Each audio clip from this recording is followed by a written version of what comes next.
বলিউড অভিনেত্রী দীপিকা পাডুকোন ও পরিচালক সন্দীপ রেড্ডির ভাঙার মধ্যকার স্পিরিট ছবির বিতর্ক নিয়ে এবার মুখ খুলছেন জনপ্রিয় পরিচালক অনুরাগ বসু। দীপিকার ৮ ঘন্টা কাজের সময়সীমা নিয়ে বলিউডে যখন পক্ষে বিপক্ষে নানা মত, তখন দীপিকাকে সমর্থন করে কথা বললেন অনুরাগ। ভারতীয় গণমাধ্যমের এক প্রতিবেদনে বলা হয়, সন্দীপ রেড্ডি ভাঙা পরিচালিত স্পিরিট ছবিতে দীপিকার কাজ করার কথা থাকলেও পরে তিনি সরে আসেন। অভিযোগ ওঠে অতিরিক্ত পারিশ্রমিক চাওয়ার পাশাপাশি নায়িকা নাকি দিনে ৮ ঘন্টার বেশি কাজ করতে রাজি ছিলেন না। পরিচালক এটি মানতে নারাজ, শেষ পর্যন্ত দীপিকা ছবিটি থেকে বেরিয়ে আসেন।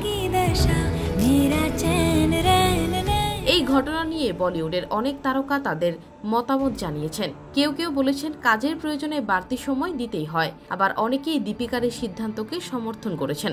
এই প্রসঙ্গে মেট্রো ইন দিনো ছবির পরিচালক অনুরাগ বসু বলেন, আমি নিজেই দীর্ঘ সময় ধরে কাজ করা পছন্দ করি না, তাই আমার ক্ষেত্রে এই অভিযোগ কাজ করে না। আমার সঙ্গে যারা কাজ করেন সেই অভিনেতা বা অভিনেত্রীরা আমার সঙ্গে কাজ করে কোনো চাপ অনুভব করেন না।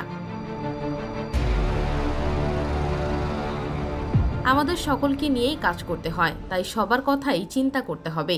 এই নির্মাতা আরো বলেন, আমি চাই আমার অভিনেতারা সবসময় হাসি খুশি থাকুক।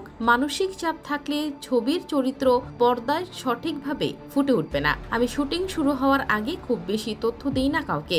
তারা কাজ করতে এসেই সেই চরিত্রটিকে আবিষ্কার করেন। বহু বছর ধরে এই পদ্ধতি অনুসরণ করে আসছেন।